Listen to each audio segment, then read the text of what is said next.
मिट्टी को नई शक्ल देने वाले कुम्हार को दुनिया का पहला फनकार माना जा सकता है, जिसकी जहानत का सबूत उनके काम को देखकर आया होता है।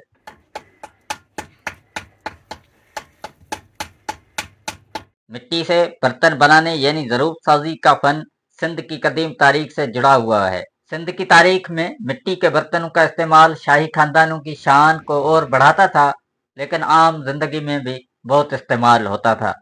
पहले घरों में ज़्यादातर मिट्टी के बर्तन ही इस्तेमाल होते थे। उनमें पानी महफूज करने के लिए घड़े, पकवान की हंडियाँ, खाना परोसने के लिए प्याले और अचार डालने के मर्तबान के अलावा कई और बर्तन शामिल थे। पहले मिट्टी के प्याले से पानी पिया जाता था। मिट्टी के बर्तन सिर्फ जरूरत नहीं थे, बल्कि यह रंगारंग सिंधी सकाफत का हिस्सा भी रहे हैं। जदीद दौर ने इन अफराद की मेहनत के बदले मुआवजे को खत्म ही कर दिया है।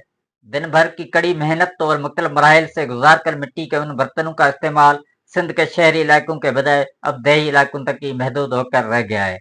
मिट्टी के बर्तनों का काम करने वालों का मौक़िफ़ है कि उन बर्तनों की तैयारी में लागत और मेहनत बहुत ज़्यादा है, मगर उसके मुकाबले में आमदनी इंतहाई कम है। उनका कहना है कि बर्तन बनाने के लिए हम पहले मिट्टी गूंथते हैं, फिर उसे मुख्तलिफ सांचों में डालकर या अपने फनकाराना महारत का इस्तेमाल करते हुए मुख्तलिफ अन्य शाहकारों में डालते हैं। उन पर रंगों और ब्रश की मदद से डिज़ाइनिंग की जाती है, जो इंतहाई मुश्किल तलब काम है, लेकिन पजीराई न मिलने के सबब अब उसका मुस्तकबिल मादूम होता जा रहा है। मिट्टी के बर्तन बनाने वाले कदीम शाहकार फन के सैकड़ों कुम्हारों के खानदान आजकल मुफलसी और फाकाकशी की जिंदगी बसर करने पर दोचार हो गए हैं।